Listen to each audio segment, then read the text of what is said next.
꿈에서 싸워본 적 있으시죠? 누군가한테 주먹을 날리는데 힘이 하나도 안 들어가요. 있는 힘껏 때리는데 마치 손뭉치로 때리는 것 같아요. 맞는 사람은 멀쩡하고 나만 답답해요. 딱 한 대만 제대로 때리고 싶은데 팔이 말을 안 들어요. 도망가려고 뛰어도 마찬가지예요. 다리가 천근만근이에요. 빨리 뛰어야 하는데 몸이 마치 물속에 있는 것처럼 느려요. 뒤에서는 뭔가 쫓아오고 있는데 아무리 발버둥 쳐도 제자리 걸음이에요. 근데 이거 나만 그런 줄 알았는데 거의 다 그렇대요. 오늘은 이렇게 이상하고도 신기한 꿈에 대한 심리학적 이야기를 해볼게요. 물주먹 현상은 거의 모든 사람이 경험해요. 이게 왜 그러냐면요. 꿈을 꿀 때 뇌가 우리 몸을 일부러 마비시켜 놓거든요. 안 그러면 꿈에서 뛰어다니면서 진짜로 침대에서 뛰쳐나가니까요. 생각해보면 당연한 거예요. 꿈에서 누군가랑 싸우고 있는데 진짜로 주먹을 휘두르면 옆에서 자고 있는 사람이 맞잖아요. 그래서 뇌가 안전장치를 걸어놓는 거예요. 꿈에서 아무리 힘을 줘도 현실의 몸은 가만히 있고 그 괴리감이 꿈에 반영되는 거예요. 물주먹이 되고 다리가 안 움직이는 이유가 바로 이거예요. 뇌가 정상적으로 작동하고 있다는 증거인 거죠. 여기서 한 가지 재미있는 사실이 있어요. 꿈에서는 잘 안 되는 것들이 있거든요. 오늘 밤에 한번 실험해 볼 만한 게 있어요. 꿈에서 글씨를 읽어보는 거예요. 잘 안 읽히는 경우가 많아요. 책을 펼쳐도 글자가 뭉개져요. 분명히 글자가 있는 것 같은데 뭐라고 써 있는지 모르겠어요. 읽으려고 집중하면 내용이 슬쩍 바뀌어 버려요. 아까 분명히 다른 내용이었는데 싶은 거죠. 시계를 봐도 마찬가지예요. 숫자가 뒤죽박죽이거나 볼 때마다 시간이 달라요. 방금 3시였는데 다시 보니까 7시고 또 보면 11시예요. 핸드폰 화면도 이상해요. 문자를 확인하려고 하는데 글자가 자꾸 흐려지거나 읽으려고 하면 사라져버려요. 왜 그러냐면 꿈꿀 때는 뇌에서 논리적 사고와 자기 인식을 담당하는 부분이 거의 꺼져 있대요. 전전두엽이라고 하는 부분인데 이게 우리가 깨어 있을 때 논리적으로 생각하고 계획을 세우고 나 자신을 인식하는 걸 담당하거든요. 잠들면 이 부분이 휴식 모드로 들어가요. 그래서 글을 읽거나 숫자를 정확하게 인식하는 게 안 되는 거예요. 이걸 아는 사람들은 역으로 이용하기도 해요. 꿈에서 뭔가 이상하다 싶으면 글씨를 읽어보고 잘 안 읽히면 아, 지금 꿈이구나 하고 자각하는 거죠. 이걸 자각몽이라고 해요. 자각몽을 꾸면 꿈속에서 내가 원하는 대로 할 수 있다고 하는데 실제로 성공하는 사람은 많지 않대요. 거울은 더 무서워요. 꿈에서 거울을 보면 내 얼굴이 제대로 안 나와요. 일그러져 있거나 아예 다른 사람 얼굴이 비쳐요. 어떨 때는 얼굴이 천천히 녹아내리듯 변하기도 해요. 눈이 이상한 위치에 있거나 입이 없거나 피부가 이상한 색깔이에요. 꿈속에서 그걸 보는 순간은 진짜 섬뜩하거든요. 분명 내 얼굴인데 내 얼굴이 아닌 것 같은 그 느낌이요. 이것도 비슷한 이유예요. 잠들면 자기 자신을 인식하는 뇌 기능이 확 떨어져요. 우리가 깨어있을 때는 거울을 보면 아, 이게 나구나 하고 바로 인식하잖아요. 근데 잠들면 그 기능이 제대로 작동을 안 해요. 그래서 거울에 비친 나를 제대로 구현하지 못하는 거예요. 뇌가 나를 그리려고 하는데 제대로 된 설계도가 없으니까 대충 그리는 거죠. 공포 영화에서 거울이 단골 소재로 나오는 것도 다 이유가 있는 거예요. 우리가 본능적으로 거울 속 왜곡된 자신을 두려워하니까요. 그래서 꿈에서 거울 보는 건 웬만하면 피하는 게 좋아요. 괜히 무서운 거 보고 잠 깨니까요. 꿈에서 화장실이 보이면 절대 가면 안 돼요. 이건 다들 아는 거죠. 아무리 급해도 참아야 해요. 꿈에서 화장실을 찾아 헤매다가 드디어 찾았어요. 깨끗한 화장실이에요.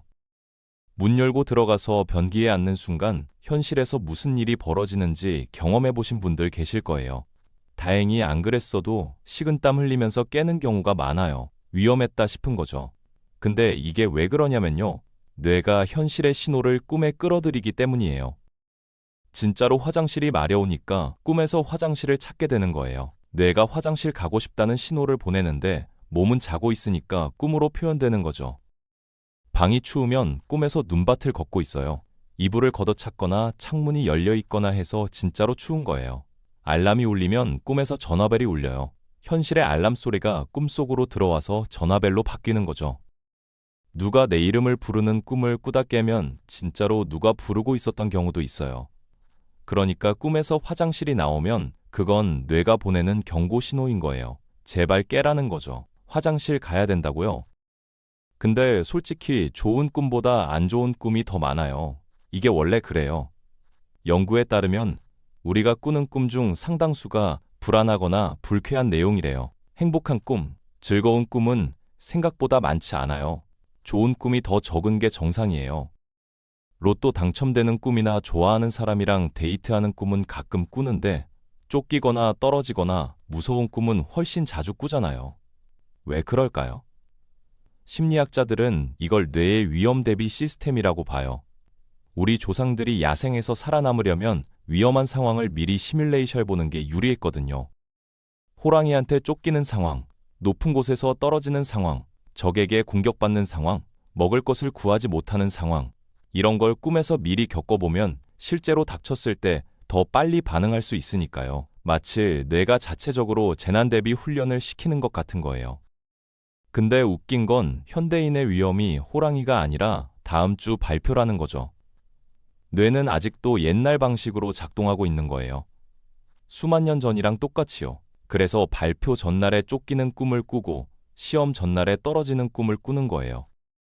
졸업한 지 10년이 넘었는데 아직도 시험 보는 꿈 꾸는 분들 많아요. 시험지를 받았는데 공부를 하나도 안 했어요. 아니, 이 과목을 들은 적도 없는데 왜 여기 앉아 있는 거지? 시험 범위가 어디까지인지도 몰라요. 책을 펼쳐보려고 하는데 책도 없어요. 시간은 가는데 한 문제도 못 풀겠어요. 첫 번째 문제부터 뭔 소린지 모르겠어요. 옆에 사람들은 벌써 다 풀고 나가고 나만 멍하니 앉아 있어요. 시험 감독관이 시간 없다고 재촉하는데 손이 안 움직여요. 이런 꿈 꾸고 나면 식은땀 흘리면서 깨잖아요. 아, 다행히 꿈이구나 하면서요. 남자분들은 전역하고도 몇 년째 군대 다시 가는 꿈을 꾸기도 하잖아요. 분명히 전역했는데 왜 또 여기 있지? 전역증 어디 갔지? 이거 뭔가 잘못된 것 같은데? 하는 그 황당함이 있잖아요. 훈련소에서 다시 시작하는 꿈도 있고 자대에서 선임들한테 갈굼당하는 꿈도 있어요. 근데요, 이런 꿈들은 다 비슷한 걸 말하고 있어요. 평가받는 것에 대한 불안이에요. 학교는 졸업했지만 인생의 시험은 안 끝났잖아요. 직장에서 평가도 있고 새로운 프로젝트 맡으면 압박도 있고요. 누군가한테 내 능력을 증명해야 하는 상황이 있잖아요. 그런 상황이 다가오면 뇌가 옛날 기억을 꺼내서 리허설을 돌리는 거예요. 가장 강렬했던 평가의 기억이 시험이니까요. 친절하다면 친절한 건데 좀 피곤하긴 하죠. 쫓기는 꿈도 진짜 흔해요. 누군가한테 쫓기는데 다리는 아까처럼 안 움직여요. 열심히 뛰는데 앞으로 안 나가요. 간신히 건물 안으로 들어갔는데 문이 안 잠겨요. 아무리 밀어도 잠금 장치가 안 걸려요. 문 잡고 버티는데 밖에서 뭔가가 문을 밀고 들어오려고 해요. 엘리베이터를 타는데 버튼이 안 눌려요. 누르는데 불이 안 들어와요. 계단으로 올라가는데 계단이 끝이 없어요. 올라가도 똑같은 층이에요. 어디로 가도 막다른 길이에요. 출구가 없어요. 쫓아오는 존재가 누군지도 모르겠어요. 사람인 것 같기도 하고 그냥 형체 없는 무언가인 것 같기도 해요. 얼굴을 못 봤는데 무섭다는 건 확실히 알아요. 가까이 오는 느낌이 나요. 심리학에서는 쫓기는 꿈을 회피하고 싶은 무언가의 상징으로 보기도 해요. 직면하기 싫은 문제가 있거나 미루고 있는 결정이 있거나 마주치기 싫은 상황이 있는 거죠. 마감이 다가오는데 손도 못 대고 있는 프로젝트, 해야 하는데 자꾸 미루는 어려운 대화, 생각하기 싫어서 외면하고 있는 문제들이요. 근데 재밌는 게요. 쫓아오는 존재의 정체가 불분명한 경우가 많잖아요. 그건 우리 자신도 정확히 뭘 피하고 있는지 모르기 때문일 수 있대요. 막연하게 뭔가한테서 도망치고 싶은 마음, 그게 꿈에서 이렇게 나타나는 거예요. 높은 곳에서 떨어지는 꿈도 다들 한 번쯤 꿔봤을 거예요. 빌딩에서 떨어지기도 하고, 계단에서 굴러 떨어지기도 하고, 절벽 끝에서 발을 헛디디기도 해요. 비행기에서 떨어지는 꿈도 있고, 다리에서 떨어지는 꿈도 있어요. 떨어지는 순간 진짜 떨어지는 느낌이 나요. 뱃속이 뒤집히는 것 같아요. 심장이 쿵 하고 내려앉으면서 온몸이 움찔해요. 몸이 픽 하고 튀어오르면서 깨요. 심장이 두근두근거리고 손에 땀이 나 있어요. 방금 진짜 떨어진 줄 알았어요. 근데 이건 근간대경련이라는 현상이에요. 인면경련이라고도 해요. 잠들기 직전에 근육이 갑자기 수축하면서 일어나는 거예요. 뇌가 잠들면서 몸의 조절을 넘기는 과정에서 신호가 꼬이는 거죠. 아직 완전히 잠들지 않은 상태에서 뇌가 갑자기 근육 조절 시스템을 끊어버리면 몸이 깜짝 놀라는 거예요. 그래서 떨어지는 느낌이 나는 거예요. 떨어지는 꿈 자체는 통제력을 잃는 것에 대한 두려움과 연결되기도 해요. 요즘 뭔가 상황이 내 손을 벗어났다는 느낌이 들면 이런 꿈을 꾸기 쉬워요. 일이 내 맘대로 안 풀리거나 미래가 불확실하거나 발 딛고 있는 땅이 흔들리는 것 같은 느낌이 들 때요. 이빨이 빠지는 꿈도 있어요. 이건 전 세계적으로 흔한 꿈 중 하나래요. 동서양을 막론하고 많은 사람들이 이 꿈을 꿔요. 이를 만졌는데 흔들려요. 왜 이러지 하면서 다시 만져보면 더 흔들려요. 살짝 건드렸을 뿐인데 뽑혀버려요. 손바닥 위에 이가 있어요. 하나 빠지니까 옆에 것도 흔들리기 시작해요. 그것도 빠지고 줄줄이 빠져요. 입안에 이빨이 굴러다니는 느낌이 너무 생생해요. 혀로 만져지는 그 감각까지 느껴져요. 이빨이 부서지기도 해요. 씹으면 우두둑 부서져서 이간이 이빨 조각으로 가득 차요. 깨고 나서 제일 먼저 하는 게 혀로 치아 확인하는 거예요. 다행히 잘 붙어 있죠? 이 꿈은 자신감이나 자존감과 관련이 있다고 해석되기도 해요. 치아는 외모의 일부이기도 하고 말을 하고 음식을 씹는 기능도 하잖아요. 사회적으로 중요한 역할을 하는 신체 부위예요. 사람들 앞에서 말할 때 치아가 보이고 웃을 때도 치아가 보이잖아요. 그래서 이가 빠지는 꿈은 내 매력이나 능력에 대한 불안감을 반영할 수 있대요. 중요한 자리를 앞두고 있거나 새로운 사람들한테 좋은 인상을 줘야 할 때 이런 꿈을 꾸는 경우가 많다고 하더라고요. 면접 전날이나 소개팅 전날에 이 꿈 꾸는 사람들 많아요. 근데 꿈에 나오는 사람들은 다 어디서 오는 걸까요? 꿈에서 처음 보는 사람을 만날 때 있잖아요. 전혀 모르는 얼굴인데 꿈에서는 오랜 친구처럼 자연스럽게 얘기하고 있어요. 아니면 연인처럼 손잡고 걷고 있기도 해요. 깨고 나면 저 사람 누구였지 싶은데 기억이 안 나요. 얼굴이 기억나는 것 같기도 하고 아닌 것 같기도 해요. 근데요, 신기한 게 우리 뇌는 얼굴 특징들을 조합해서 새로운 얼굴을 만들어낼 수도 있대요. 길 가다 스쳐 지나간 사람, 카페에서 옆 테이블에 앉아있던 사람, 버스에서 옆자리에 앉았던 사람, 마트 계산대에서 앞에 있던 사람, TV 배경에 지나간 행인, 유튜브 보다가 스친 사람까지. 뇌가 이런 얼굴들의 특징을 저장해뒀다가 꿈에서 조합하는 거예요. 눈은 어떤 사람 거, 코는 다른 사람 거, 이런 식으로 섞일 수도 있는 거죠. 의식적으로는 전혀 기억을 못해요. 저 사람 본 적 없는데 싶은 거죠. 근데 뇌 어딘가에는 그 특징들이 저장되어 있었던 거예요. 우리 뇌가 몰래 사람들 얼굴 수집하고 있었던 거죠. 엄청난 양의 데이터베이스가 쌓여 있는 거예요. 그래서 꿈에서 만난 낯선 사람은 완전히 새로운 게 아닐 수도 있어요. 언젠가 어디선가 스쳐 지나갔던 특징들의 조합인 거예요. 꿈에서 감정이 유독 강렬하게 느껴질 때 있잖아요. 꿈에서 느끼는 공포는 현실보다 훨씬 무섭고 꿈에서 느끼는 슬픔은 현실보다 훨씬 깊어요. 별것 아닌 일인데 꿈에서는 마치 세상이 무너지는 것처럼 절망하고 있어요. 강아지가 도망가는 꿈을 꿨는데 진짜 세상 끝난 것 같은 슬픔을 느끼기도 해요. 친구랑 싸우는 꿈을 꿨는데 진짜로 그 친구한테 화가 나 있기도 하고요. 깨고 나면 왜 저런 것 때문에 그랬지 싶은데 꿈속에서는 진심이었거든요. 근데 이게 다 이유가 있어요. 잠들면 논리를 담당하는 전전두엽이 쉬러 들어가는데 감정을 담당하는 편도체라는 부분은 오히려 더 활발해져요. 쉽게 말하면 이성이라는 브레이크가 풀린 상태에서 감정만 폭주하는 거예요. 운전할 때 브레이크 없이 엑셀만 밟는 것과 비슷한 거죠. 그래서 감정이 증폭되는 거예요. 작은 자극에도 엄청난 감정 반응이 일어나요. 그래서 꿈에서 느낀 감정은 가짜가 아니에요. 뇌는 그걸 진짜로 경험한 거예요. 돌아가신 분이 꿈에 나오면 깨고 나서도 한참 동안 그 감정이 안 가시는 이유가 바로 이거예요. 꿈에서 만나서 대화하고 웃고 하다가 깨면 그리움이랑 슬픔이 밀려와요. 진짜 만난 것 같은 느낌이 드니까요.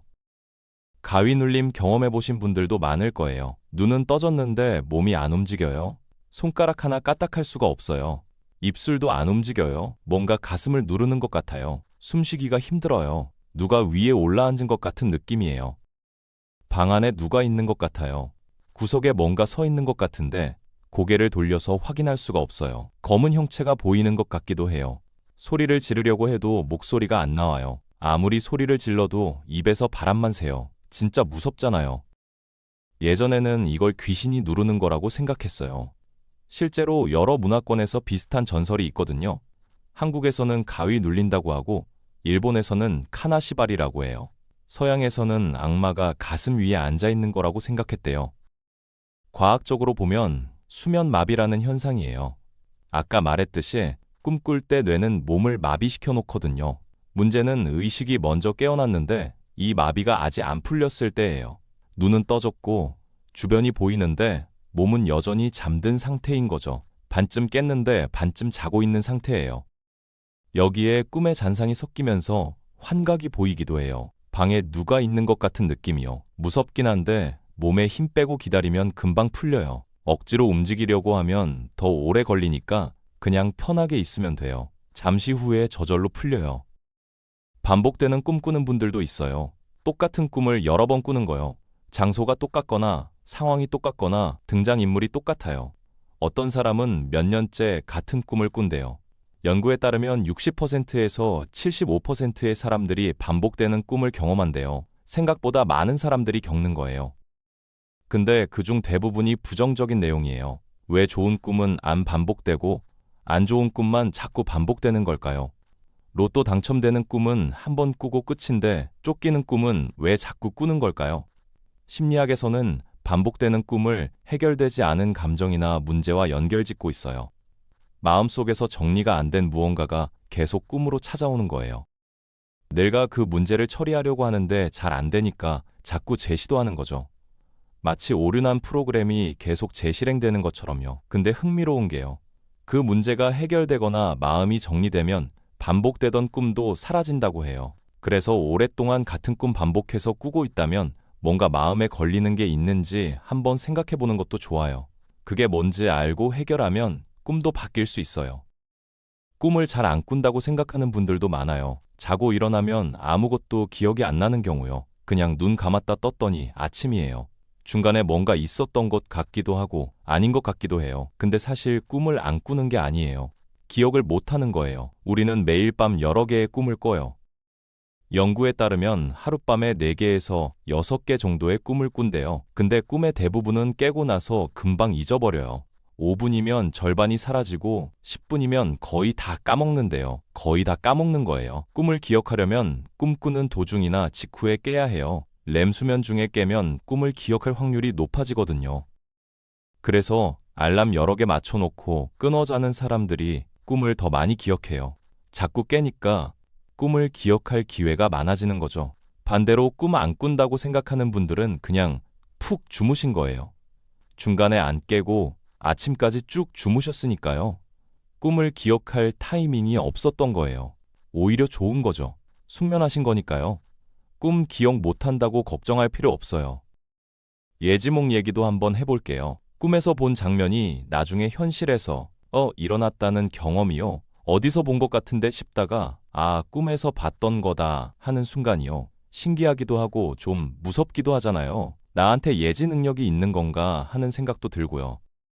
근데요, 우리가 매일 밤 여러 개의 꿈을 꾸고 대부분을 잊어버린다는 걸 생각해보면 그중 하나쯤은 우연히 현실과 비슷할 수 있어요. 일주일에 꿈을 30개 넘게 꾸는데 그중 하나쯤은 현실이랑 겹칠 수 있는 거죠. 뇌는 패턴을 찾는 걸 엄청 좋아하거든요. 비슷한 게 있으면 연결시키려고 해요. 비 오는 꿈을 꿨는데 다음날 비가 오면 예지몽이었다고 느끼지만 비가 안 오면 그냥 잊어버리는 거죠. 친구 꿈을 꿨는데 그 친구한테 연락이 오면 신기하다고 생각하지만 연락이 안 오면 기억도 안 나요. 맞은 것만 기억나고 틀린 건 까먹으니까 예지몽이 많은 것처럼 느껴지는 거예요. 이걸 확증 편향이라고 해요. 그렇다고 예지몽이 100% 없다고 단정할 수는 없지만 대부분은 이렇게 설명이 돼요. 꿈에서 영감을 얻은 사례들도 있어요. 러시아의 화학자 멘델레예프는 원소들을 어떻게 배열해야 할지 오랫동안 고민했는데 꿈에서 원소들이 스스로 자리를 찾아가는 걸 봤대요. 깨어나서 그걸 바탕으로 주기율표를 완성했고요. 물론 이 이야기가 다소 미화된 부분이 있을 수 있어요. 오랫동안 그 문제에 대해 연구하고 있었기 때문에 꿈에서 정리가 된 거예요. 폴 맥카트니는 비틀즈의 명곡 예스터데이 멜로디를 꿈에서 들었대요. 깨어나서 피아노로 쳐봤는데 너무 좋아서 그대로 곡으로 만들었다고 해요. 재봉틀을 발명한 엘리아스 하우는 바늘구멍 위치를 어디에 둬야 할지 고민하다가 꿈에서 창을 든 원주민들한테 쫓기는 꿈을 꿨대요. 근데 그 창 끝에 구멍이 있었대요. 깨어나서 바늘 끝에 구멍을 뚫는 아이디어를 얻었고요. 물론 이런 일화들도 다소 전설처럼 전해지는 면이 있어요. 하지만 핵심은 오랫동안 그 문제에 대해 고민하고 있었기 때문에 가능한 일이에요.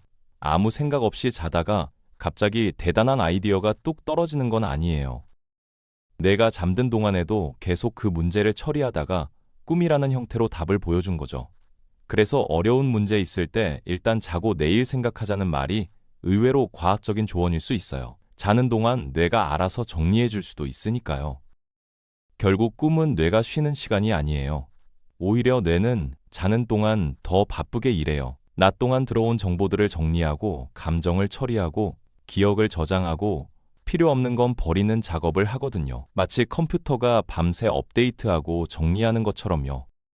낮에는 새로운 정보를 받아들이느라 바쁘고 밤에는 그걸 정리하느라 바쁜 거예요.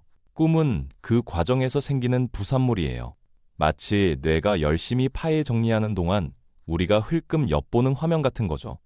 정리하다가 이것저것 파일을 열어보는데 그게 우리한테 꿈으로 보이는 거예요.